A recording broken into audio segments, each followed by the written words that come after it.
listening to Not on the Payroll right here at KJAS 107.3. You can check us out at notonthepayroll.com. You can check us out on Facebook, YouTube, and now on Rumble. YouTube wanted to get a little sideways with us about some of the stuff, so now they have competition. So we are going to be putting up all of our interviews up on Rumble as well. So if you want to support us there, go for it. We also have a new support button on the website. Go check that out. We have the privilege of sitting down today with Jasper County Judge. Yes, sir. Mark Allen. How are you, sir? Doing good, sir. Man, we appreciate you taking time with us today. Know you got a lot of things going, but we wanted to definitely pick your brain, and there's probably a few folks out there who are interested in what you have to say as it pertains to a lot of things. Yes, sir. But we want to dive off in. I noticed on the agenda coming up that you guys are going to be talking about the ambulance situation or the EMS situation here in the area. And I know Jasper is just winning the contract and all that.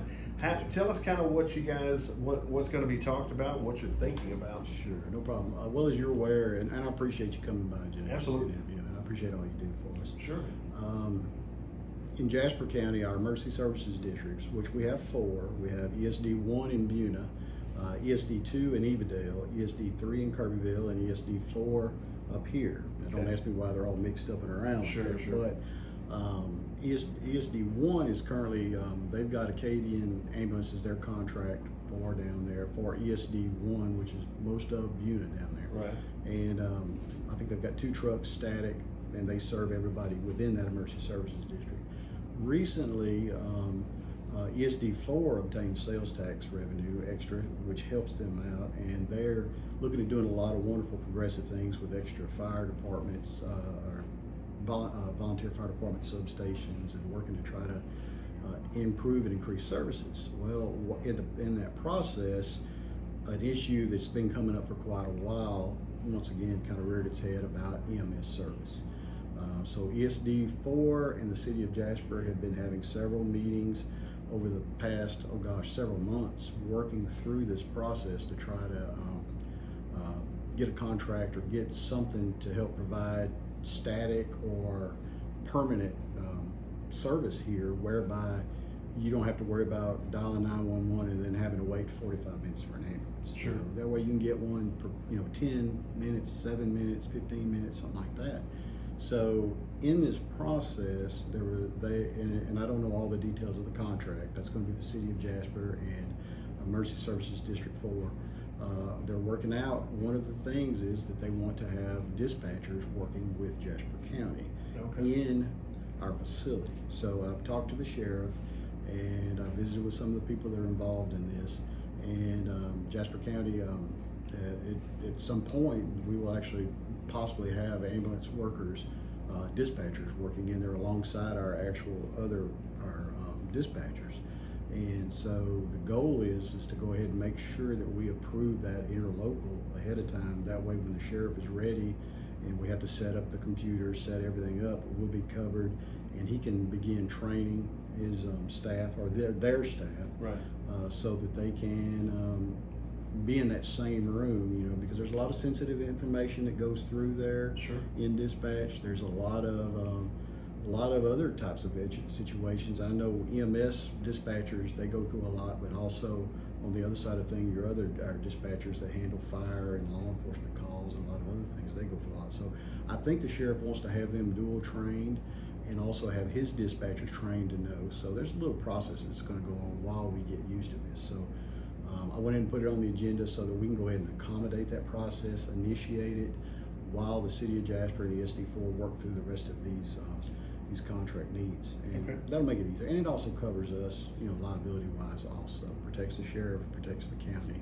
Gotcha. Going ahead and having the court move on this. Yeah, that makes sense. So the hot topic,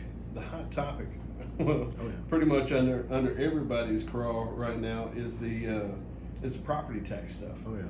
And I don't know if you're aware of this or not, but there's a lot of people mad. I don't know if anybody's called you, but it seems like there's a lot of people twisted off, and finances are tight, and You know, I think there's a long-standing sentiment about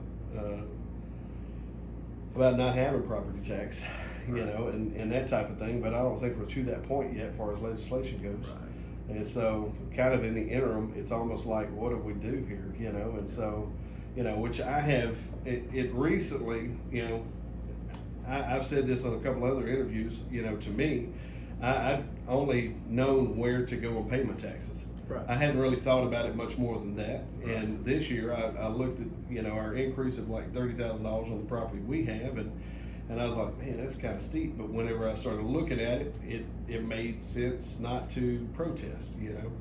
And but at the same time, there are a lot of people out here who are really upset about kind of where things are property tax wise. And I know Commissioner's Court plays a role on some level. Right. And so, what's kind of your take on this, on where things are at right now for the public and as it pertains to property tax? Sure, no problem. Well, as you know, a lot of the appraisals are different than the property tax, which I think we all know Sure. that.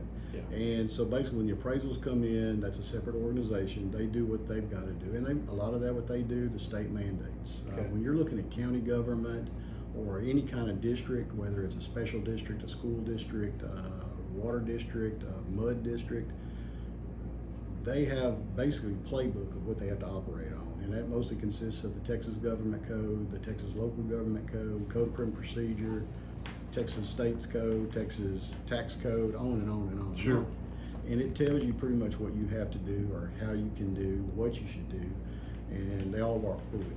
Well, if you break it out, once those appraisals are done, and then all your homestead exemptions and whatever other exemptions are out there, Sure. agriculture, timber, what have you, then that kind of tells you what your value is that's taxable value.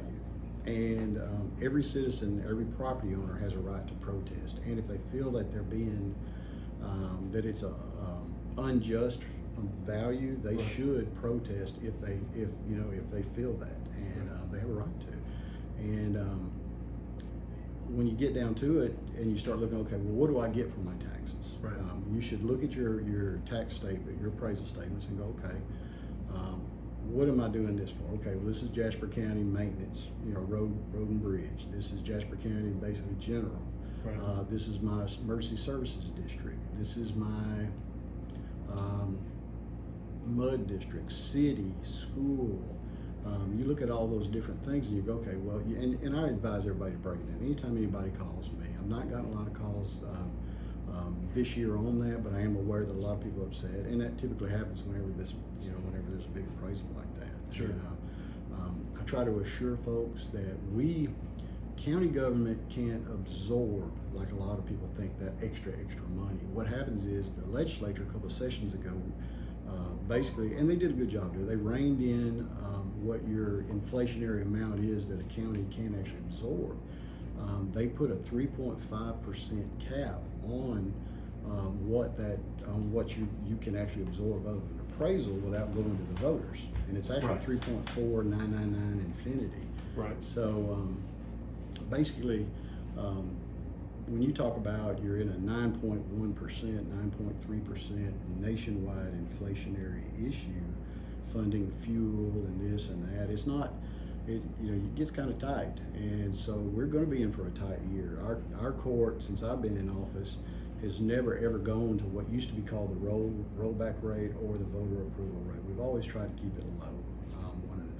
When I took office and when this court was formed, the tax rate was actually 70.05 cents on a $100 valuation. We have, through the years, driven that down to where it's at a little bit over 65 cents where it is today. Right. It doesn't sound like a lot, and it gets confusing, but that actually is quite a bit. That 5 cent that's down, or 4-point-something cents down, is quite a bit, especially the more when you're looking at a lot of your industrial areas and all that. That helps. While we've done that, we've tried to streamline as much as we can. Try to add extra deputy positions for the sheriff, extra investigator positions, jailer positions. We try to we tighten our belts with as much as we can on things. I'm proud to say that we're one of the only jurisdictions, or one of the few jurisdictions in Jasper County that owes no debt on any projects. Since this court was formed, We have not taken out any bonds, any certificates of obligation. We actually paid off the jail about 4 to 5 years early just to get out from underneath having to pay the extra interest on that debt that was created before. And that jail needed to be built, and that was one of those massive type deals where it needed to be a bond type deal or certificate of obligation. So the annex building, we built that with a combination of funds that we had saved, and we actually built it with grants, several $1 million in grant money from Hurricane Ike to build the annex that we have today. We don't owe 1 red cent on it. The Sheriff's Communication Center, that was another new project we did. The property we acquired with funds that we had available for the next step for the sheriff. And also on the actual construction, we utilized funds for the most part that we received from other counties by housing inmates with the sheriff. So we try to think outside the box.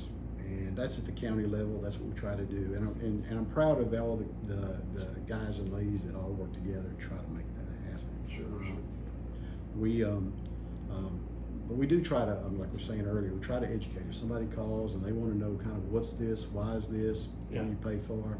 And in county government, there's a lot of different things. A lot of the legislators like to joke and say, well, they don't really joke, but they say, you're where the rubber meets the road. Right. Because county is right here. You can't, if you go into Austin or you want to get a hold of one of your legislators or you want to get a hold of one of your federal congressmen or something like that, you can't just walk in and say, hey, Mark, how you doing? Right. Most of them are pretty pulled away. Even if they have satellite offices, they've got a staffer, but you really don't have contact. Whereas county government, you can go to your county barn, you can go to the courthouse and talk to the judge, you can talk to the sheriff, he's over there. So we operate it pretty clean, and we operate a lot of different things. You look at your commissioners, they do preside, or they do sit on commissioners court, but they also handle tons of duties. They handle all the road and bridge, all the improvements in their county, in the county road systems, the drainage, the dealing with storms. If we get a tornado come through, knocks out a bunch of stuff, dispatch will immediately start calling those commissioners out. If we get into a hurricane situation, we ramp up and go into that mode, preparing sandbags, getting crews ready in case they have to send out SAW teams to start clearing roads to get in and do search and rescue. So there's a lot there. When you get into your sheriff's department, that's a giant spectrum of things. Deputy gets a call from a dispatcher. The dispatcher sends the deputy to, say, Cougar Country. They have to make an arrest. They come back. They have to book them into the jail. The jail has to prep everything. The sheriff's office has to send their paperwork on to the district attorney. The district attorney prosecutes, files it with the county clerk, or if it's a felony with the district clerk, and then it goes into the court system. Same holds true if you're Kirbyville Police Department, Jasper Police Department, DPS, Parks and Wildlife. They file their cases, and the county's constantly working to try to take care of all that. Gotcha. Then we've got our emergency management. We have to maintain our annex plans for the state of Texas. We have to make sure that everything's done correctly. Otherwise, we could lose our grants. We also have to make sure everything's done correctly, because if we don't, and we have a major Harvey type event or Ike type event or Rita or anything, then there's a good chance that we could not be reimbursed. So we have to make sure we do everything right while we facilitate evacuations. And that's one of the worst things you could be in the middle of, is trying to deal with an evacuation of your entire population and then repatriate after you've cleared roads and try to check on things. There's a lot to it, trying to get your people out that are special needs. Sure. And so, like I said, there's a lot of juggling. And you're constantly trying to focus on what can I do to keep it up, but also what can I do to improve the process. And that being said, and I'm going to swing back around, tax season is probably one of the worst seasons, tax and budget season there is, because it comes out right at the beginning of hurricane season, drought and wildfire season. So while a commissioner's court is dealing with that, no different than a city council or a school board or any of these other districts, they're also dealing with all these other concerns and worries. What is there, a storm system coming over Cuba heading our way, or is there going to be something born in the northwest quadrant of the Gulf of Mexico that just looks like a storm, and next thing you know, it's a Category 4 hurricane? So we juggle it. So it is basically a perfect storm: hurricane, drought, wildfire, and budget season. Yeah. So we try to do everything we can, though, to be as efficient as possible. You got to. So, having said that, you know, the term has been thrown around a few times specific to the entities and how they get to their taxable amount, and the term has been thrown around about no new revenue. Right. And so my question for you would be, do you think that would actually be something that the county would look into, as far as adopting a no new revenue, potentially moving forward to kind of help almost balance, do what the school did here, Right. with adopting that in such a way to try to help ease some of the demand or some of the burden that the appraisals have put on the people. And we definitely would consider it, because we've done that before. A couple of years ago we did it. We've done it every once in a while if everything's in alignment, you know, because you also have a lot of other variables too. Sure. You have your new property going on the rolls, which helps. You got a lot of considerations in there. Your rolling stock, a lot of different variables. But we have done it in the past. Yeah. Once we get certified rolls, which we don't get that for still another couple of weeks or more, Sure. and we can figure out what our tax rates are going to be. Yeah. That's when we really get to look. Right now, it's kind of I start doing budget workshops early. Yeah. I send out a letter in May to all my department heads, asking all my department heads to please be frugal, to remember that our citizens are hurting, and to make sure that what they ask for is something they need. Yeah. And more importantly, is it a safety thing? You know, that's my big thing. Is it a safety concern? Is it a major necessity? Right. And you know, because when you're asking to add something, you're asking to actually add to that tax burden, either this year or next year, or what Sure. have you. So, but we get into it, and once things move, and sometimes during the process, the court will cut, move, shift. We hate to use carry forward as part of that budget process, because you just never know when you get into it, and you got to try to save just for like a rainy day. So, Yeah. but we have done the effective tax rate, and that's what we used to call it. Now Yeah. it's That's the that no no new new tax revenue. rate. Yeah. Right. Yeah, no new revenue rate, no new tax rate. So we have done it, and we always look at that as a consideration. That's always where we want to start. Yeah. Now, if we have to go up, we still keep it underneath that rollback rate, or what is now called the voter approval rate. Gotcha. Because That 3.5? Is that what Yes, sir. 3.49 Yeah. infinity. Yes, Right. sir. Okay. Yeah, because it's because we understand. Yeah. You know, we definitely understand. You know, and Well, I mean, It's- hell, everybody here in the courthouse is kin to everybody out here. Yeah, So, oh, exactly. it's not Yeah. like anybody, it's not That's like right. anybody's not hearing it. that's exactly right. And and everybody is a taxpayer. Everybody, that even if they're renting property, their landlord or who they're renting from, or the family Yeah. members that are letting them stay, Yeah. they're paying, and it's hurting them. And if they're going up on their taxes, they may pass that extra rent down on the person that, you know what I mean? Sure, So, sure.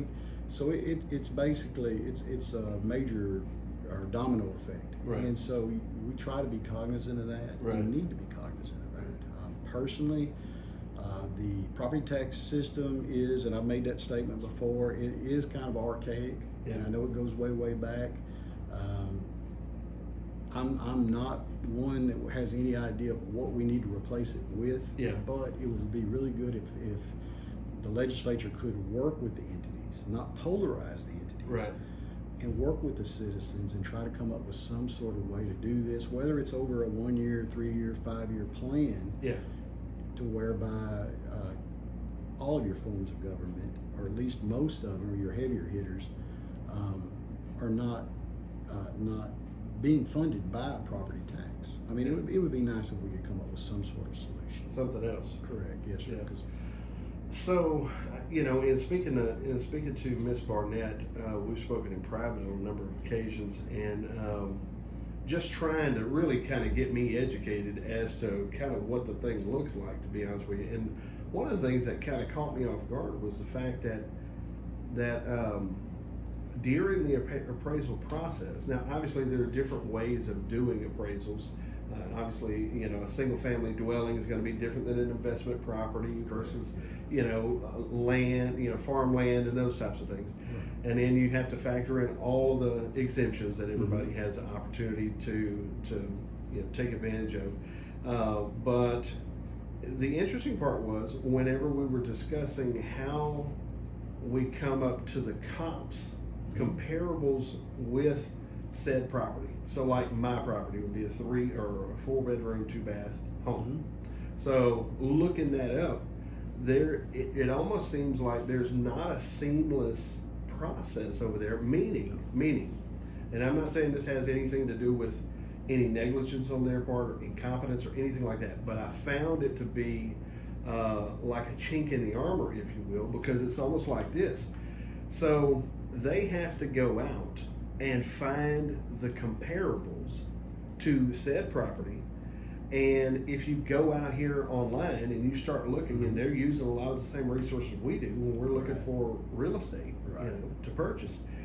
If you have 50 properties, you're going to have a bell curve of values from low to high. And so right off the bat, you know, it almost seems like therein lies the contention mechanism between the public and the appraisal. Right. And because to be honest with you, I don't care how good an appraiser is. Me, myself, I mean, if I was going to sit here and look at 50 different homes, I would have to come up with a pretty good formula to try to figure out something that is beneficial not only for what you're trying to achieve as far as providing the appraisal to the public, but also something that's sensible. Because on that bell curve, say the appraisal district goes out there and pulls 3 that are on the upper end. Right. The people out here on the street, the homeowner is going to go, oh hell no, we're going to bring these 3 low ones in. That's right. And then therein lies the conflict. You kind of seesaw it. That's exactly right. So I mean, to me, I'm sitting here going, I don't even know if it's the county's role to actually help maybe bring that up as a process to say, hey, this may be a process we need to reevaluate how we're coming from point A to point B. Maybe something like an average or something like that of starting point. But I think right in that one spot creates the conflict between the public and the appraisal district. Yeah. And not of no intention except for this is the system that we've been using. So I mean, what's kind of your thought about that? Well, and the county can't get involved. We're like the rest of the jurisdictions. We're not allowed to interject one way or the other. It's against the law for one of us to go and say, I want you to go down on this individual's appraisal, or go up, or restructure your appraisal system. Now, they rely on the comptroller and the legislature. Comptroller kind of manages that? Correct. Okay. And the comptroller gets their direction through the legislature, through law. So a lot of what they do, they're told to do, and a lot of this has to do with education finance. Okay. And in that respect, though, it makes sense to kind of really not just compare apples to oranges, but and it may not even be intentional. Right. Maybe it needs to be a little bit more refined and I hate to make a joke, but refined, but say compare Red Delicious apples to Granny Smith, not just apples to oranges. Sure. Because you could live in your property, or you could live on your property for 20 years, and you've been at X, and somebody, and I'm not trying to polarize, but say somebody from Houston or California buys property sight unseen. Sure. Your neighbor finally, somebody passes away or somebody sells off a piece of land, and all of a sudden, sight unseen, it's like, you know, everything is worth what somebody's going to pay for, and they go buy way up. They buy this property for way up, and then they flip it and they sell it to somebody else and somebody else and somebody else. Or there's a large super house built there. Suddenly that drives somebody else up. And again, no fault of theirs, because I know they're just doing their job as what they're told, and they're given the guidance to what to do. But that's pretty perplexing, because in some you're like, wait a minute, I haven't done anything to this. I mowed my grass, you know, I did plant these flowers, but I didn't. We did paint. That's right, we did paint. Yeah, we did, but we didn't paint the back. You know? so you know, it's like, you know, so I definitely can see that there's a major disparity on that. So maybe it should be kind of drilled down, not just apples to oranges, but okay, take your apples, Red Delicious versus Granny Smith versus this, that, and the other. Try to figure out a way to say, okay, what is the true value? Because I mean, that happens a lot with county government. Where somebody will compare Jasper County to say Hopkins County or this one or that one. Well, if you're a county in rural East Texas with this much population, and you've got the same population as somebody that's immediately right outside of Austin, Right. Different conversation. totally different conversation, different salary, different needs, different structure. How many incorporated cities do they have within that county? How large are those incorporated cities? I mean, we've got 3. We've got City of Jasper, City of Kerrville, and City of Browndale. Right. And so, but I mean, so there, you really can't always do apples to apples, oranges to oranges. A lot of times you really need to seriously just, look at it more It seriously. needs to be a little bit more in depth. Exactly. So now you've lived in Buna for a while, correct? Yes, sir. Okay. So a big question that I've heard kind of out here on the street is, I remember back when I was in high school, there was talk of incorporation of Buna, and how Buna, in a way, and that, a lot of people think I've got an axe to grind with Buna. I don't. I graduated from there. I appreciate the upbringing, the whole 9 yards. Two kids in Buna. But at the same time, it's almost like there is a sentiment out here on the street. Maybe you can help me with this or not. That in a way, when a town the size of Buna, because Buna's kind of gotten big. I mean, for God's sakes, it's got a Sonic, and it's got and it's got a Brewster's, and now Tractor Supply. O'Reilly's. And O'Reilly's. So I mean, there's a lot of things growing. It's not a stagnant. From a population standpoint, maybe it's not booming, but we all know that Buna proper versus Buna surrounding area has got a lot of folks down there. Right. And there's a sentiment out here in the public that because they're not incorporating, it's puts more of that drain on the county. Is that accurate? Well, I mean, I won't say is that accurate, but I mean, is that and I live in Cairo Springs, which which is a suburb of Buna. Right, So. it's the metropolitan center of the universe. That's right. right. We wanted to incorporate and appoint Aubrey Cole as our mayor. I bet you He did. passed. He's a great man and lived right the road from me. Sure. But Buna looked at doing that in, I want to say 2006. Okay. And that referendum didn't make it. And I think when the time comes, the people in Buna will make another assessment and see what they're going to do, however they want to do it. Buna is growing really rapidly. Sure. Lumberton went through this probably 20 years ago, maybe 30 years ago, where there was just this giant, it used to be, was it Chance Loeb? I mean, and it was just small. If you remember probably driving to Beaumont, you would go through this little 2-lane deal, shooting through there. Now it's a monster. Yeah. 69's way over here. It used to be just basically looking like a farm to market. Now it's a monster. Yeah. So you never know what the future holds. Sure. And as they grow, as Kirbyville grows, as Browndale, who is already incorporated, if it grows, and it will. Right. They need to adjust and figure out what they'll best serve themselves, and also how they can work with the county on different things. Does it seem, not to cut you off, I'm not trying to cut you off, but does it seem like, I mean, because just for us rednecks who's sitting out here, I mean, for the most part, whenever a town the size of Buna is not incorporating and doesn't have its own police structure and that type of thing, because Kirbyville's incorporated, Kirbyville's got their own police department. And I mean, the real question is this, especially with as much drug traffic that always gets pinned to Buna, and things going on as far as narcotics and whatnot, it almost makes sense that the county would at least have a real come to Jesus meeting with some of the city fathers. I don't even know who that would, fathers and mothers will say, but at the, because I know some of them ladies down there in Buna, but the thing is just to have a real clear conversation, because it almost seems like, because it is so far away from the sheriff's department, and I know there's the substation there. I know that, but I mean, at the same time, it almost makes sense that the county would at least have a deep conversation with them. I mean, have you guys sat down with them? No, well, and there's really not. I mean, there's a chamber of commerce, and you've got it's a unique structure in Buna. I mean, if you unique look at moral it, structure in a well, way. it's multiple structures. Yeah. I could call it a chemistry experiment in non-incorporation, but it's Sure. if you look at it, the county's there with a sub courthouse. Mm-hmm. We have a constable there, Constable Hawthorne. We've got a sheriff's office there with detectives. It's kind of got its own thing. A judge there. We've got our justice of the peace there. Then you've got a water district, you've got the WCNID number 1, which handles water and sewer, and then you've got South Jasper County, which is also there, the corporation, handles water. Then you've got the Emergency Services District number 1, which also provides fire protection and now ambulance protection. And you've got your Precinct 4 Commissioner, which handles road and bridge, and then outside of that you've got TxDOT and all that. So and plus the school district, which has their own law enforcement police department. They've got a TCOL certified police department also. With So officers. I think therein gets to my point. Mm-hmm. If you have a town big enough for your school to have its own police department, you don't think the town's big enough to have its own police department? Now Evadale's got their own PD now. It's Evadale's had a lot of good money coming in there through the years. True too, but I don't know that they're, and of course that's going to have to be something that they determine when they're ready. Yeah.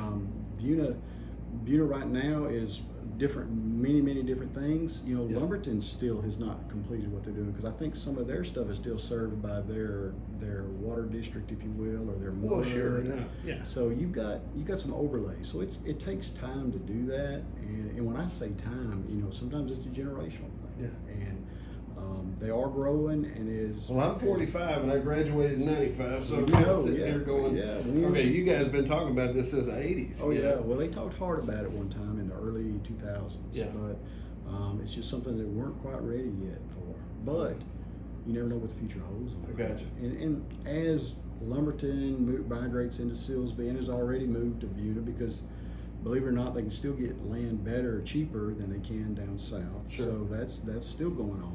And we're getting people busting up, fields and timber and building houses. And I think there's a couple of possible subdivisions coming down the pike again. Yeah. So as that happens, that's more minds start thinking, okay, maybe we need this amenity. And that's basically when somebody incorporates, that's what they start looking at. Okay, what do we need to do to improve upon the services for our people? Right. So if you take a 2 mile by 2 mile grid, and I think that's what they looked at way back then. Okay. What can we do to get what we don't already have? And yes, if you're an incorporated city, I think you can draw more types of service-related businesses. Sure. You can get your McDonald's and you get your other things. Having your own police department that is static there, 24/7, kind of like Newton has, Kirbyville has, Jasper has. Everywhere else has. That's a big benefit too. Yeah. Sheriff does a tremendous job of what he's doing with what his men. He's got 24-hour coverage there, but as a deputy, I worked for Billy Rolls for several years. If I've got a fellow officer that's in a jam at Rayburn or Kirbyville or Holly Springs or whatever, I'm going to highball it, and I'm going to back them up. Right. And still would to this day, still commissioned police officer. But same holds true for any other form. So right now, them to create that extra level of government and figure out how to fund it, because everybody, we just had to talk about property taxes. Yes. If you were to add those property taxes on there for a city government, I think that would probably be a no-go, and it's understandable. So then you go, okay, well, sales tax revenue. Well, right now your Emergency Services District number 1 is providing that. They've got the 2-cent sales tax, and they're doing a tremendous job. ESD1 has already got the ambulance service. I think they're purchasing or in the process of purchasing their first substation. They're going to put one out on 1004, and they're going to put one out on 62. They're researching different ways to also beef up that fire department with new equipment, on and on and on. So, again, it's a growth thing, and you just got to be patient and watch the growth. But right now, they're pushing everything into that process. So when you create a city, you got to figure out a way to fund it and to operate it. And well, I say that now. Browndale's incorporated, but we still provide their law enforcement, and gladly so. We still provide a lot of help to them for road and bridge aspects. Yeah. But they're growing as well. So what are we talking about when we're talking Browndale? Oh, I know. Small community. What I mean? The small community. It's like Evadale versus Buena. I mean, it's totally different. It's a totally different context if we're going back to the apples and apples comparison. But it almost makes sense that in the long run, because I mean, to me, the other thing that I wanted to kind of dig into a little bit is, I have not always been here in the county. So I've lived in other towns and stuff like that, and it always seems like in the other towns or other counties that I've lived in Oklahoma. If you ever get a chance to live in Oklahoma, don't do it. If you tornadoes are like 10 times the size. It's tornadoes, and then you have to deal with Oklahomans. That's the part I didn't think about. Yeah. But and for some reason, I don't understand all that flat stuff. Yeah. For some reason, they think they're bigger football fans than we are. And I'm sitting here going, if it wasn't for Texas, you guys wouldn't have football teams. Right. Yeah, So we look forward to Oklahoma coming down here. So oh we yeah, whoop them. Anyway. yeah, that's exactly right. But one of the things that I've noticed is there always seems to be kind of a separation between the sheriff's department and the county leadership. Mm-hmm. And I guess my question for you would be, do you feel like, how in the grand scheme of what happens in the county, where does the sheriff's department fall in top priority? I think they're probably the highest priority. Okay, safety of the people. Oh yeah, I mean, no ifs, ands, or buts. They've got the biggest budget, and when you say sheriff's office, you're also looking at the jail facility as well, Exactly. the dispatch facility, the whole thing. But they take top priority. Always have, over the years, as far as personnel, additional personnel, be it dispatchers, jailers, regular deputies, patrol officers, ranked deputies like sergeants, lieutenants, investigators, secretaries for the sheriff also. We've added 2 more for them just the last couple of years. Those positions and that operation takes priority because basically you got to have air, you got to have food, you got to have water, you got to be protected. Right. And if you take away any one of those and somebody's breaking in your house in the middle of the night, or if they're stealing, or there's some major event, or we get in a major storm, I depend on the sheriff and his men and ladies to help me have eyes on the ground also, and to help with search and rescue and to do a lot of work, and they do a tremendous job. So they take a major priority. Every department is important, but you do have to put your money into the protection of the public. I mean, it's to serve and protect, and in that they're both mixed. Yeah. So in my endeavors thus far, working alongside different sheriff's departments and county, and just trying to keep information flowing out here to the people.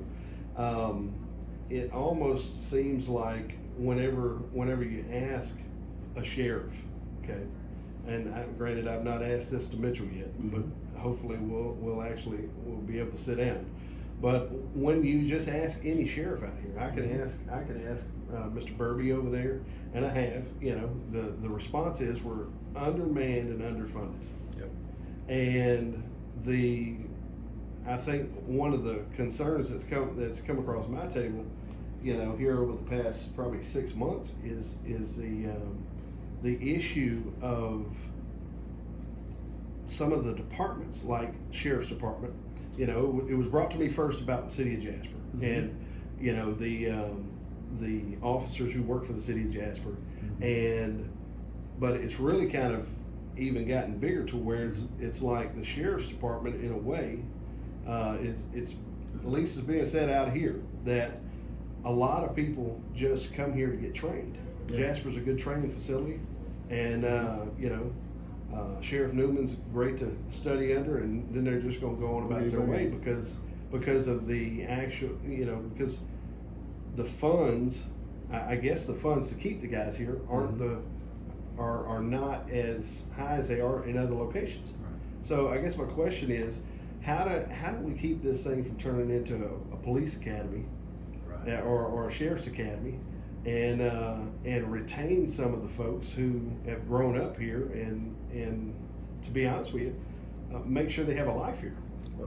I mean, I don't know. I don't know how that works. Oh yeah, and it's a constant deal. And it's kind of a multi answer to your question. Okay. I'll give you for instance, yesterday I got a call from Anderson County Sheriff's Office. I think he was the chief deputy up there, up north, close to Tyler and all that.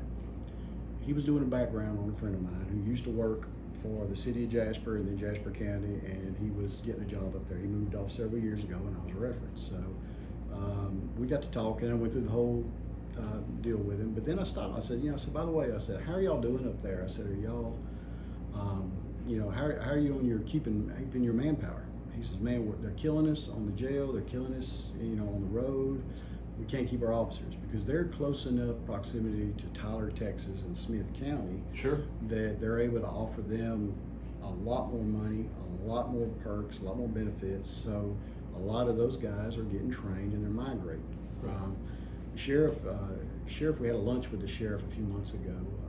He and Ms. Pickle, our district attorney, the sheriff from Sabine County and Newton County, we all met and sat down, just had a sit to, and we all talked, and all three of them, Sheriff Newman, Sheriff Burby, and Sheriff Maddox, known Sheriff Maddox 100 years, had the same thing. There, it's really difficult. Now, part of it's money. Part of it is it's a rough job to work in. And again, that was my background. Sure. I started out military police, and then sheriff's office, and then DA's office. So I know, and like I said, I still carry my commission just in case. It's rough, and it's gotten rougher because Over the last decade, for sure. well, it has, and a lot of it is like Uvalde. People immediately start looking at what did they do wrong. Now I don't know. I'm not going to Monday morning quarterback it, but you can't do that, and we see that more and more in court cases and juries where they want to look at, okay, well, what did he not do right, or what did he, and instead of like, this officer, is out at 3 a.m. doing his job, and this happened, and he responded, and he helped these people, and it's, and I don't want to go into the whole support your local sheriff thing. Sure. I'm saying it's difficult to be out there for X dollars, and no matter what kind of benefits you get, whether it's a take-home car or insurance or hazardous duty pay or certificate pay, Right. which we do try to provide all that to them, but sometimes it's like, well, man, look, I can pick up a wrench, or I can pick up a Lincoln welder, and I can go make 4 times more, and I don't have anybody yelling at me, and I don't have to wear a body cam filming my buddy. Yeah. And I don't have to worry about their dash cam watching me, Right. and I don't have to worry about getting Monday morning quarterbacked. And so, I mean, Do you so feel like part that's of it. kind of the? I think that's part of it. Now, I Do don't you think that's a bigger part of it? I think it's a factor. It's Yeah. not just a bigger part, but I think there's multiple reasons why a lot of the officers are like, okay, some of them just get out of law enforcement altogether, or they'll have their license kept as a reserve or something like that. That happens quite a bit, Right. more often than you believe. It's like, Right. and sometimes they come back into it. I've seen that a lot too. They'll get out and go. It's not just greener pastures. Mitchell likes to say that a lot of times they'll leave for greener pastures and they find out it's just at the end of a septic tank.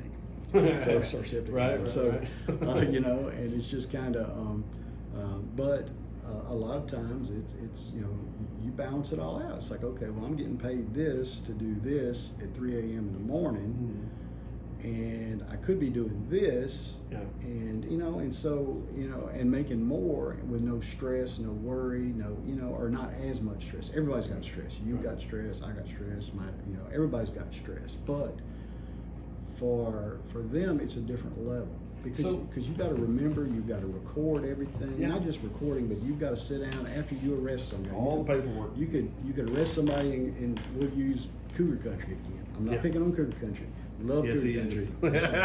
But you make an arrest, and I've done it. You make an arrest 1 a.m. and you probably should have gotten off at 2 a.m. You take them to the jail, you follow them, you get them in a car, you get them, you book them in. Then when you get through, you cleaned up, you got your badge hanging off because it's probably half been ripped, and you got to sit down and you got to write a probable cause affidavit about why this is going on. And then you've got to also follow up and do your reporting and do everything and make sure you've done everything right. And you have to do that, especially in today's day and time, because people expect that. Television has done some of that. The movies have done some of that. And lawyers are going to hold you accountable to Well, that. exactly. Attorneys are going to hold you accountable, and there's a whole lot more now under new laws that don't do have an oopsie, because then later in life that can bring that back up. So there's a lot to it, and so it's rough being a law enforcement officer. It's rough being a jailer. Now, on that note, they're sitting in that jail. They're unarmed. And they need to be. I mean, it's because you're in that system. You don't want somebody taking your weapon. Right. And so they're unarmed, 12 hours a day. It's oppressive because you've got people that don't want to be there that are in there. 100, and we can hold up to 144 bed or 144 inmates at one time in that facility. It's Right. not always that number, but they are sitting there under that heat lamp basically. Yeah. And then you're relieved and you go home, and in 12 hours you come back. And it can be stressful also. I bet. And then you get into other things too, your dispatchers, and then having to take those hot calls, and and sometimes have people literally die on the other line on you. Sure. That can happen and has happened. While you're trying to get them an ambulance, Yeah. while you're trying to get them help. There's a lot of stress in that. How does the county, I mean, if we're gonna just go with the basis that, yes, some people do go into other vocations Mhm. outside of law enforcement. Right. And if we're just gonna throw a percentage to that versus the people who are getting sucked away by more money and more perks, if we wanted to say 70-30, Maybe 70-30. 80-20, we'll just something call like it, that. Yeah, 'cause we'll call it it's- 70-30, Yeah. just for easy numbers, but 70% obviously being the group who's going and being sucked away. Yeah, they're going to go better south, opportunities. or they're going to. Most of them aren't really going north, but a lot of them are going south if they can. Sure, if they sure. can get in there, and Beaumont PD, I Jefferson guess my County, question is, Orange if County. if that's the case, if we're looking at roughly, there's a percentage out there that's above half, we'll call it that, Mhm. that is being sucked away, and how do we as a county bridge the gap between turning most of our guys here? Because I'll be honest with you, I come from the oil field, and here's what I know about the oil field. It's very little, but here's what I know. There's a lot of rattlesnakes. There's a lot of rattlesnakes out there in West Texas, there's no doubt. But a lot of times what happens is if you get a crew who's working together, Mhm. and they go out and they have a rhythm together, and then H&P's hiring across the way and they're paying $10 more. Right. Well, the first one leaves and nobody knew why he left. And then all of a sudden the next one is like, oh, wait a second. Same happens. They slide off, and next thing you know, H&P's got all your boys over there who's got a rhythm together. Right. And you're sitting here spending all your time retraining these new upstarts to Right. come in here and figure out how to run the chains, figure out how that, hey, how does the bit turn, and this type of deal. You're having to go through those elementary processes. Well, what that does for a driller in a lot of ways, and I wouldn't say it's like this. I would say it's probably like this in every vocation. If you're spending all of your time in the gears of training, then number one, it's easier for damage to happen to the rig. Oh, yeah. Okay, if we're talking in the oil field standpoint, damage to the rig, damage to the people, and in the long run, your productivity goes down. Right. And so my question would be, how does the commissioner's court, or how do you as county judge, how do we bridge that gap? Because you guys are in charge of the budget, and are in charge of at least putting together the numbers and that type, and allocating funds and that type of thing. How do we take our guys who are here, that we can actually pay them, or at least take us out of this training capacity, because that training capacity becomes counterproductive for the entire county, especially whenever you start looking at this thing from a Buna standpoint. Mhm. And Buna's still in kind of this wonderland of we're still getting our services and not having to do the whole city tax thing. I understand that, but at some point it's kind of one of those deals about the eagle's nest. Once the little eagle grows to a certain point, the parent eagle will knock it out of the nest. And I think Buna's kind of been there for a while. I know you're not saying this, Yeah. but I mean, everybody else on the street is. And to be honest with you, when you already have the issue of training, Right. because not only are you having to train that one person, you're also having to do follow-ups and all those things, and make sure that they're handling things. How do we adjust the pay of these guys? Is Mitchell setting the pay for these guys, No. or no. is that what you guys do? The court does. Now, Okay. I think with Buna, even if Buna were to incorporate, you might have a realignment of some of the personnel to be able Sure. to be, more density in the rest of the county. But Right. I don't know that would really help any of the other stuff. But On pay, what we typically do is, and that's on all the benefits of it, we typically every year the commissioners will sit down and they'll go, okay, what do we need? The sheriff will make his request of what he needs, and just like all the other departments. Right. And it goes back to that whole teeter-totter type deal. Okay, you've got a tax rate, you've got what can you fund to keep that thing justifiable Sure. and reasonable and not, break the bank on all of your Right. citizens. So we try to do a little at a time. Gotcha. If the sheriff comes to us and says, like he has in the past, look, I need more money for ammunition, for training, I need more money for training. And we do this throughout the year also. I got you. I think the morale is low. That's a big thing, Do you believe morale is low of the? I don't know. I mean, what I'm saying, I'm quoting, but when they say morale's low, and it depends on who you talk to anywhere. Okay. But when you end up saying, okay, well, I want to try to start doing, instead of owning patrol cars that may have 200,000 miles. Sure. We want to get into this new system with Enterprise, whereby we can lease those cars, and the guys will have newer cars with less breakdowns, more reliable. Right. So we phased into that. So we Right. try to take it step by step with what we can afford. What you can manage. Yeah. Exactly. And then when you get into budget time, you sit there and you try to kind of adjust and adapt for not just the law enforcement division, but also your communications division. Yeah. All the and everything your else. jail division. So Yeah. you try to add where you can to try to help make it. And So I've worked for guys in the past who, in a lot of ways, they were more firemen than they were proactive leaders. right. And what I mean by that is, they weren't going to make any level of change, and I could throw their name out right now, but I'm not going to. That's I code for love them to death. That's code for somebody, and They know who that is. The thing is, love them to death, but at the end of the day, it just ends up stomping out whatever fires are present for the day. Right. And it's kind of like looking at this situation in a dental capacity. If you don't go in there and do some proactive adjustment, Mm-hmm. the whole problem is just going to get exacerbated through the Exactly. years, right?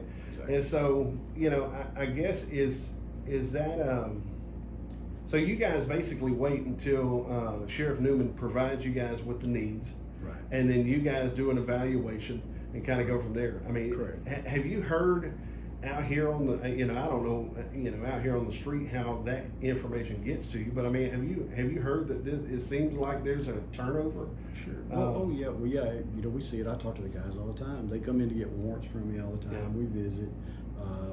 Typically we'll know who's left, who's Yeah. come back, and Right. we get that. It's kind of a revolving door. They'll leave. Some will come back. Some will stay gone. Right. We always wish them the best of luck if they do go. You Well, want sure. anybody to have a successful career, but in general, I kind of know what's going on. They'll come in and visit with me, kind of let me know what's what, and they're always respectful. They don't go into any details, and I don't Right. ask, Right. because I also respect the sheriff's office, and I Yeah. respect what goes on over there. But it's one of those situations whereby and we go back on what you'd ask. Each year by law, I send a letter out to all the department heads, and then they submit their budget requests for the upcoming fiscal year. And of course, the sheriff does that also. And so that's kind of where you take and go, okay, this is what you would like, and then same thing with the county clerk, district clerk, all the other departments, from your constable all the way up to your district judges. So you take all that and you go, okay, you put it together and you go, okay, this is what it could be. Now, if you were to give every single thing that everybody wanted, Yeah, sure. we could. Yeah. I think the max that Jasper County could go to would be $1.10 top tax rate, and I don't even want to think about that. Right. So what we do is we try to take again your safety needs, your essential needs first, and try to figure out what you can do.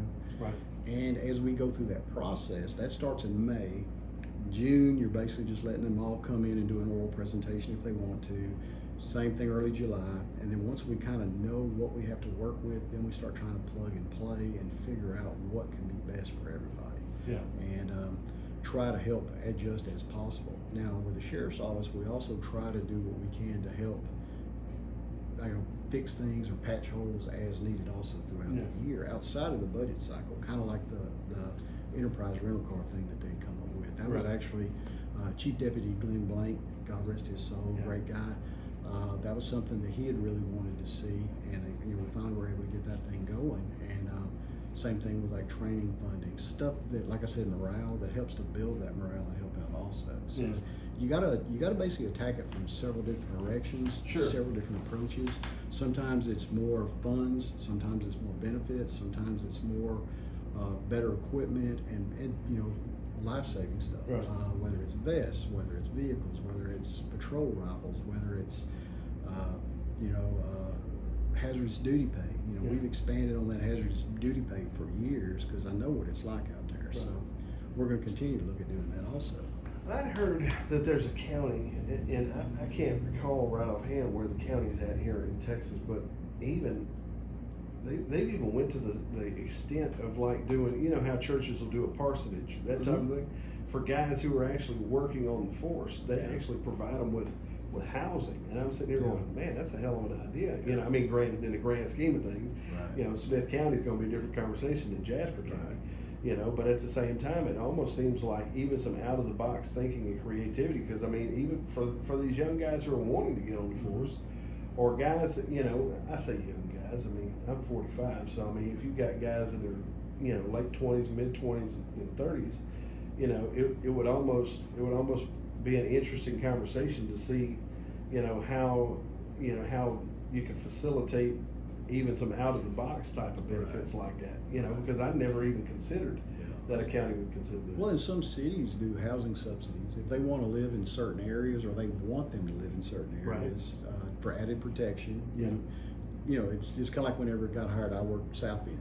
Sheriff Rolls hired me to be South End down there in you learn that area quicker. You learn that area more detailed. If you take a North End officer, if he's never worked down there before, it's going to be kind of even though he may have FTO'd down there, it's going to be a challenge if you're not there every day going, picking your kids up at school, going to Canes, or now it's Butcher Brothers, or this, that, and the other, or hopefully soon going and getting you a fan belt at O'Reilly's.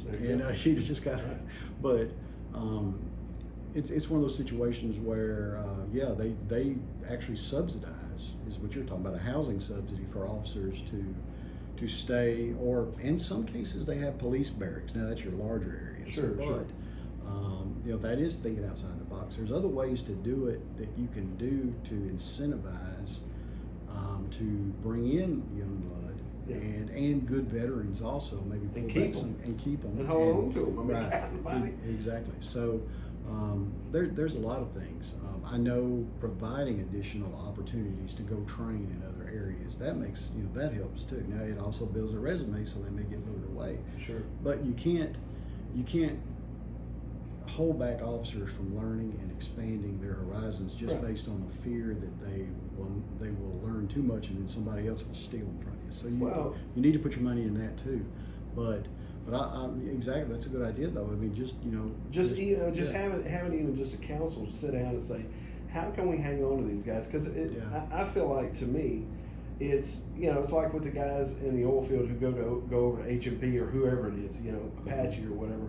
It's not as much on the company's part. They're not sitting here they're never going to hold a guy back from furthering his career, but at the same time, they can maximize what they're doing so that they actually have people who have careers in their own ranks. Right. And so to me, it almost makes sense that at some point that gets put on some sort of agenda to go, hey, let's sit down and let's have a real come to Jesus meeting about how to hang on to and have some career guys, because you know as well as I do, because you've been out there. If you've got a guy out here who just showed up, and then there's already a culture of kind of train up and he leaves, train him up in a way he'll go and he always departs from it, this type of deal. It's kind of that thing. The public never gets comfortable, and not always a new saying face. Always a new face, always a different attitude, always a different ego, always different whatever. To me, it just makes sense that as county leadership, that there would be some real devoted effort to try to figure out how to make put guys in a position where you actually have some career ability here. Right. And I think that might be a smart move. Oh yeah. So Is there anything you want to put out here to the public? Because man, I know with the heat and the hurricane season coming up, and man, I've honestly been nervous about the hurricane season with as much heat as we've had. Right. Granted, I'm not a meteorologist, and I don't know how all that stuff works, but I know heat's involved on some level. Oh yeah. Well, and I'm gonna get on hurricane season in a minute. But if we go back a few years, at one time I recall we used to work like 8-9 hour shifts and be on call. And you'd go home, you go to bed at 1 o'clock. At 1:05, you get a call because you were on call from 1 a.m. to 3 a.m. So I see what you're saying. I'm kind of segueing back to what you were talking about. The sheriff came, he realigned everything. We gave him some extra personnel, and they went to 12-hour shifts. This may have been under Sheriff McBride or Sheriff Rose right before he left. But they went to 12s versus being on call, because there's nothing worse than going home, getting to sleep, and all of a sudden that phone ring and a dispatcher. So I agree, there's ways to think outside the box to make it more enjoyable. If you're going to have to go ahead and be up 12 hours, you get paid for your time, be done. Now, we as a court, for years, and under the Department of Labor, you can actually have an officer work 171 hours before they even can get any kind of overtime. Actually, that 11 hours was they almost had to give away. We realigned so that everything over an immediate 160 hours, they got overtime, which would be time and a half.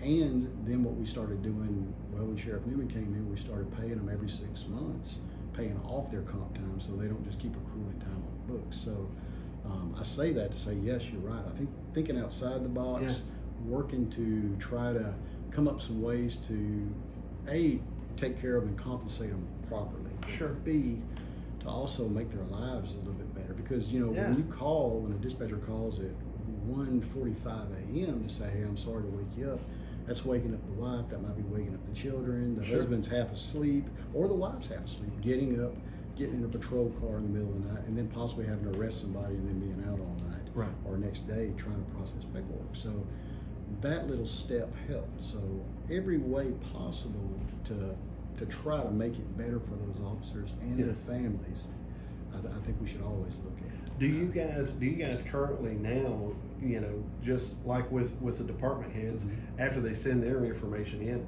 do you guys kind of have like maybe, I don't even know if it's illegal to do, but I mean, just a sit down and just a discussion over how all of this, what the needs are, how. Oh yeah, we do budget workshops. Okay. We allow them the opportunity, once they've submitted everything, we did one last month, we do one every month through the process actually. And we let those department heads, be it, like I said, be it from the constables, JPs, all the way to district judges, if they want to come in and they want to explain why they're making a request. Now, some of them are neutral. They're like, look, I don't want to add anything. I don't want to delete anything. Or they want to move some stuff around within their budget and without adding any extra burden to taxpayers or anything.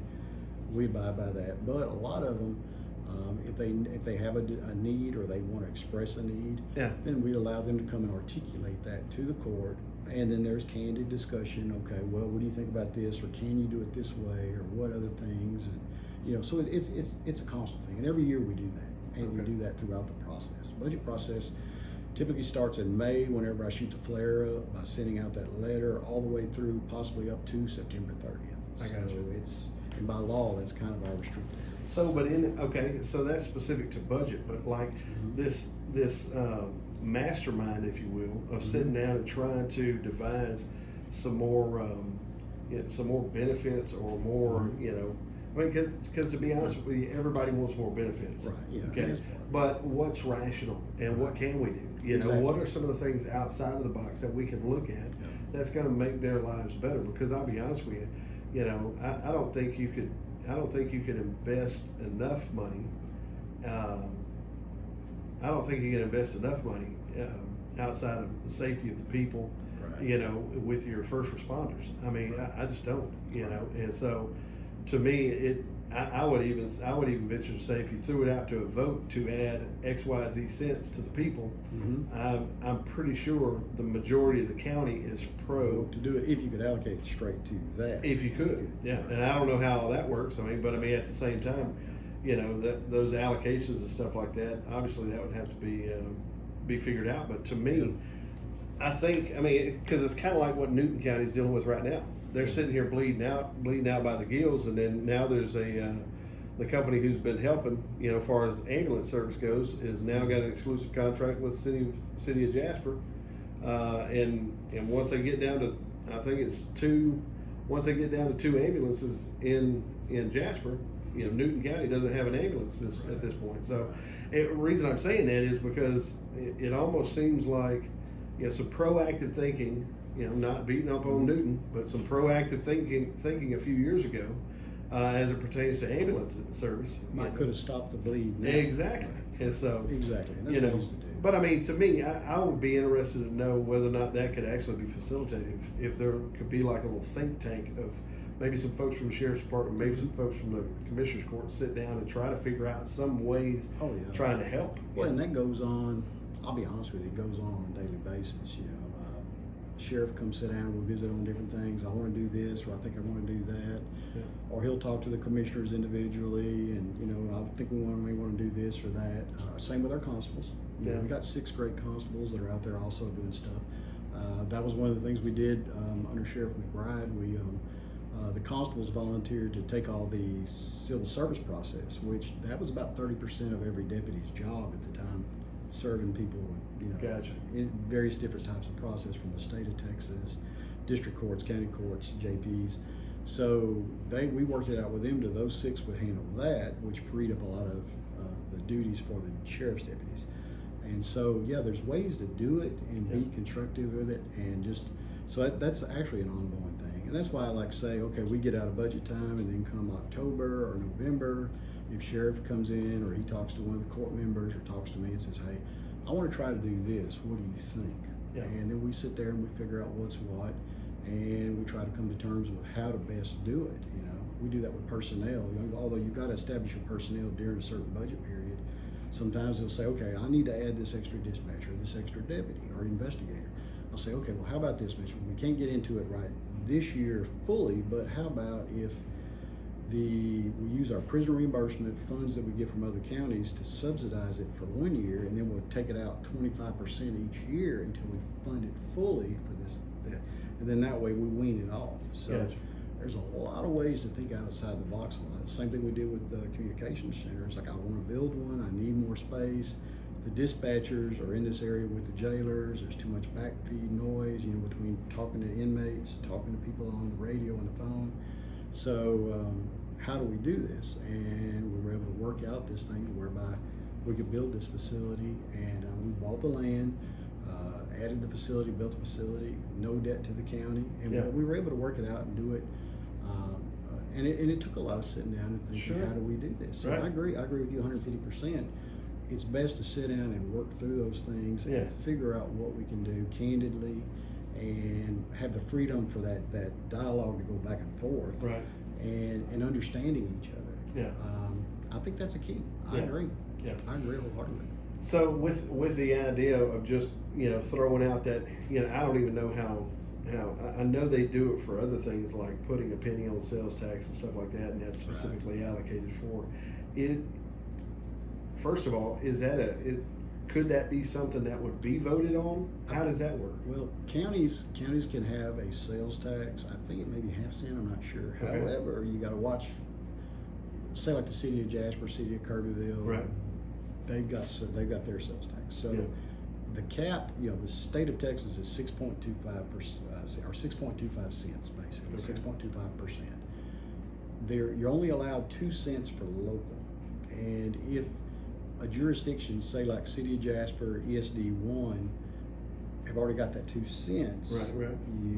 If it's legal or possible, you hate to have a referendum to try to take that from them or a portion from them to fund your, what you're trying. But that may be worth looking into. It's possible. There's a few areas out there that don't have a full sales tax, but say same thing with ESD1 down there. I said ESD4 up here, ESD1 down in Butte. They've got 2 cent sales tax. So it's something you have to look at and figure out, are you going to help or are you going to hurt? So you don't want to take from what they're doing up here and they're doing down there, which is really, really progressive, really, really helping the community. The fact that you could dial 911 in Butte, 7-8 miles out of town, and have an ambulance there in 5 to 7-8 minutes is wonderful. Same thing's going to happen up here. So you have to be Now, real that's a careful. specific deal. That's a specific deal Buda has, right? Correct. For Correct. that ESD, which it goes all the way up to almost a call junction, that whole. So you it covers yeah, Kruger from Country. County line. Well, Does it cover Kruger Country? actually, I don't know that it does, to be Really? honest with you. It may. I'm sure they probably run As long as you can get them out there to Highway 96. Because it's almost the same jurisdictional boundary as Buna ISD. Okay. So, yeah, so it would cover Cougar Country. So, you know, Newton County all the way to the river, and then all the way down to Evadale. Evadale's, like I said earlier, was Yeah. SD2. But you see, you really have to have dialogue about, okay, what can we do to do this? You know, and it would be a referendum for the voters. You'd have to get it organized, whereby you got the petitions, got it on the ballot, and then the voters would have to decide. And that's a process we'd have to look at. But, you know, Once it gets to that point, hopefully everybody's done their due diligence and the education's out there for the Right. people. So, I mean, it's not just something arbitrary, you know, it's not something that Yeah. you guys can just enact and just say, Exactly. okay, all right, by God, we're taking the Exactly. penny. Exactly. You Now, know, so- possibly, what would be really awesome is if if the legislature could authorize an additional half-cent emergency services tax, sales tax. Okay. Just sales tax. You buy a hamburger, you're going to pay an extra half-cent per dollar on that hamburger. And I know there's people out there that would say, I don't want to do it. And I understand that too. They got a right to say that. I love that idea. But you could say, okay, this is going to be, because again, Texas government code, Texas local government code, Texas tax code, they tell us what we got to do, how we got to do it. Right. It don't matter if you're the city of Jasper, city of Kerrville, Jasper County, Jasper ISD, on and on and on. Education codes in there too, but Kerrville ISD, Buna ISD, Brooklyn, Evadale, everybody's got to follow the law. Yeah. So they could say, all right, we're going to allow you, if the people vote for it in that jurisdiction, to say half-cent more, but it can only be utilized for emergency services, or it can only be utilized for law enforcement services, or it can be, it's going to take somebody at the legislative level Sure. much smarter than I am. Yeah. So, to do it. But that might be a good avenue. And then that way you're not also infringing upon What's already there. Right, because your cities are also depending on those funds, and you don't want to cut back what they're doing and then force them to have to try to figure out what they got to do with property tax. Yeah. And same thing with some of these ESDs. Like I said, ESD 4, ESD 1, tremendous job. City of Jasper, tremendous job trying to figure out this thing on the EMS service thing. So, but that would give some leverage. That's a Yeah. possibility, and it's something I think the legislature's going to probably, not necessarily that half-cent idea, but that's something that maybe they could look at doing to also help augment. Now, I'm not saying, okay, yeah, we're going to do that so we can cut back on what county level, because they can also put that in the code whereby you cannot, a local jurisdiction, be it a city or county, cannot cut back on their local ad valorem or their property tax allocation or funding to that local law enforcement. Right. Because that protects people from saying, okay, well, if Well, this- now that you're getting yeah, federal if funds. right, if your sales tax is taken care of, state then funds. we're just going to, so that, there's ways to do it and to do Yeah. it smartly and to protect from cutting back. So I mean, that's just one way to think about it. Now that would take state law to do, but that's Sure. one way to do it without cutting anybody else. No, that sounds like a great idea. Yeah, we don't, as a county, we don't assess a tax. Jasper, I think Jasper County Development District number 1, which that's not a county entity, they've got a half-cent sales tax up at Rayburn, and that's for the economic development of that group.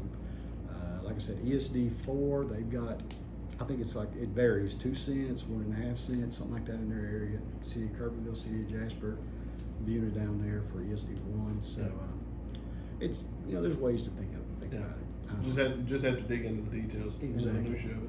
Exactly. To try to figure out whether or not it was a local issue versus a statewide issue. Exactly, and if it's something, if it's a local tax coming from local people, or people driving up through Buna, Kerrville, Yeah. Jasper, and they're buying hamburgers on the way to the lake, or Yeah. buying whatever on the way to the lake, and it's a sales tax deal, maybe. Beer, ice, hotels, fishing Yeah. supplies, home and Exactly, yards. yeah, exactly, and then that way you're not putting that burden on your local taxpayers or your local property owners, and, and again, I'm theorizing. We're spitballing here. Yeah, exactly. Yeah. Exactly. We didn't sit down. We didn't sit down and hash all this stuff beforehand. Yeah. So tell us a little bit about. Give us kind of a little bit of insight going into hurricane season. Sure. And I'm sorry to hold you. I'm No, sorry to no, talk. man. No, But anyway, it's good. It's some Cajun blood. But anyway, I start talking with my hands. That works. Yeah, we're going into hurricane. We're already in hurricane season. That's Right. already kicked off. Typically, our months always seem to be late August, September. So, and y'all have already heard me say this before, but I urge everybody to make your plans. Make sure that you have proper batteries, essential items, non-perishables, water. Be prepared. Also, be prepared. Have you where you're going to go if you're going to evacuate, or if you have to evacuate. Have lists of all your family members. Yeah. That not just your immediate family members, but people you may have to notify that you're safe, so they don't worry about you. But also, elderly people family members that when you evacuate and that hurricane jukes over 10 miles to the west or to the east, Right. that may be affected, so you can check on them, because Yeah. that inundates our dispatch, that inundates our EOC. People calling in saying, "Hey, I'm up in Broken Bow, Oklahoma, Yeah. and I'm just checking on Aunt Sadie." Well, okay, we will immediately go find out where Aunt Sadie is. If anybody named Sadie out there, I apologize, but I'm not singling you out. But Example purpose. but for they do that, but you can't do that if the winds are blowing 120 miles an hour. That's right. Once it gets to a certain point, everybody shuts down until the thing dissipates or moves on. So it's best to have plans in place. If you've got family members in convalescent centers, rehabilitation centers, make sure that those places have your proper information updated. You'd be surprised how many people don't update their information, and their family members are in there. They evacuate, and then these people are still there, and then they have to evacuate over this way or what have you. Right. Have plans in place. Be prepared. And I can tell you, and I've said this 100 times too, unfortunately I've had to say it 100 times, I will never pull the trigger on an evacuation unless I have to. I don't instinctively do it when it crosses Cuba. I don't even instinctively do it whenever it looks like it's coming close to us on the Sabine. Right. When it gets within a certain period, and I know after drinking 500 gallons of coffee and sitting up for probably 36 hours straight and having dialogue with all the judges to the south of us, Jefferson, Hardin, Orange, and a lot of times Chambers, and I know that we're fixing to be in a bind, that's when I pull the trigger. Yeah. And I hate to call an evacuation because it disrupts everybody's lives, but when we do it, it's serious business, not playing. And so I just hope and pray that everybody's careful. And again, it's not an order, but if somebody does decide to stay, please be prepared. Always remember that if you have a generator, that's wonderful, one of those nice ones that keeps your AC, your heat, you can cook, everything. But just remember that if everything's tore up and the propane company can't get to you, once that generator runs out of propane or you run out of gasoline or diesel, and your gas stations are closed because they're out, or you have a generator and a tree falls on it, just be prepared and be realistic about, could this last 30-something days without power, which our electric cooperative, they do a wonderful job. Since Rita and Ike, they have really worked on clearing all these utility lines, making sure all these easements are clear and all this, which really greatly helps. You'd be surprised when we get a bad one come through like Laura, they're able to get on it and get power almost within just a few short days, whereas I know during Rita I was out for 34 days. So well, one of the things, like I say, not cutting you off here, but one of the things on planning that I never considered whenever the hurricane was coming up, and this is specific to Rita, I evacuated with my parents and some uncles and aunts, and I'll be honest with you, I love them to death, but to be honest with you, I need them in sporadic moments. So in your process of planning, consider that the people you are evacuating with are going to be stressed out, and you do not want a forced family reunion. That's it. So you've got to process that, because I'll be honest with you. The day after Rita blew through here, we called, checked around, and I was getting the hell out of Dodge because I was just like, okay. We had evacuated up to Monroe, Louisiana. Okay, and of course it came right over the top of us, But I'm sitting there after about 2 or 3 days of being up there in that situation, in kind of that forced family reunion moment. I'm like, I got to get out of here, man.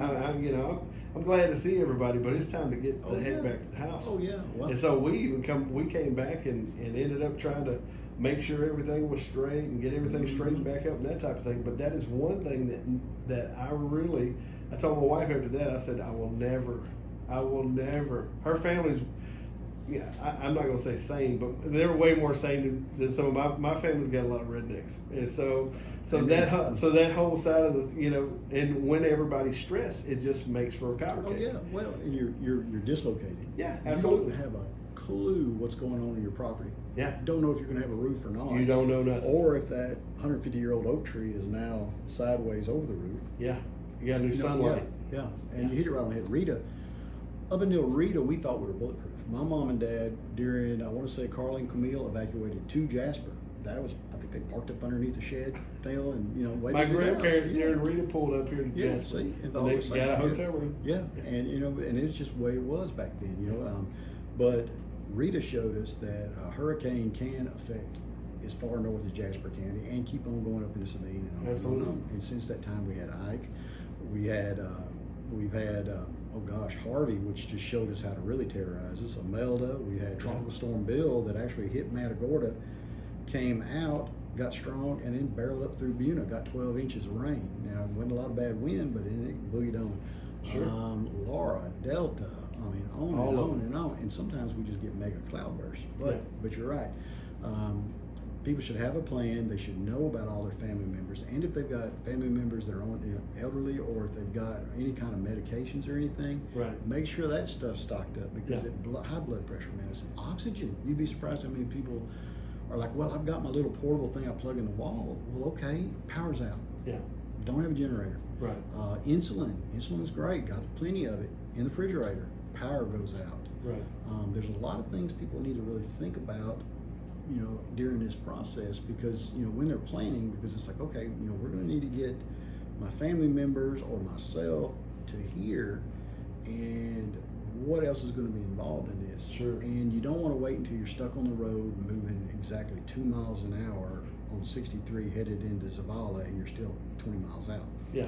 That's a bad place to get stuck. It is. And so it's just, one of those situations where it takes a lot of planning, and during these few months of the year, which what they do, they moved it back like November 30th. I think our hurricane season rose, but just be ready and be prepared because it can hit us. I don't want it to. And be aware that who you're evacuating with, you may have to spend a lot of time with. That's exactly right. Yes, you better like them, and be able to tolerate them, or have a vehicle long enough where you sit in the back. Yeah, exactly. But during those times, we're at the annex at the EOC. We ramp up a couple, 3-4 days before. We live over there, and we get through the hurricane. And typically, what we'll do is my staff, my emergency management officer, and then all the people that we pull together.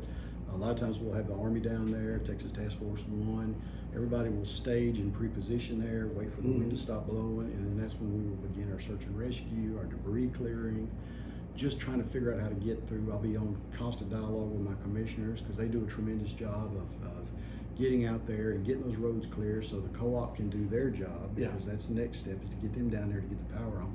But also so the fire departments who all ramp up, and your Texas Task Force 1, your state SAW teams can get in there and start cutting and clearing, and check on those people that did stay.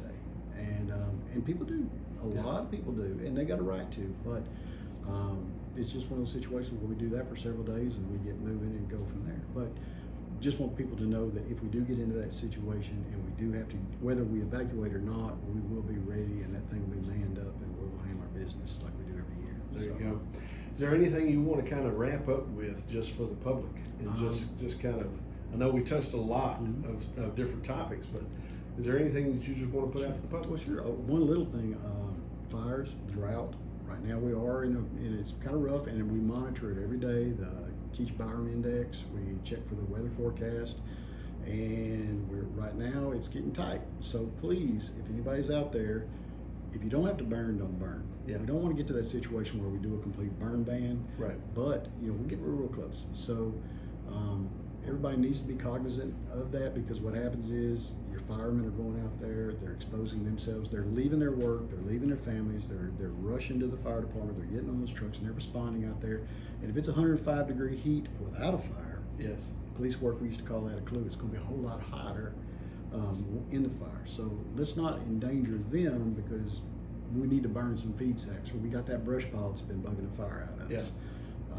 It's Just hold off. Right now it's rough, and I know we have fires, in general throughout the year, but let's do what we can to try to help right now. Yeah.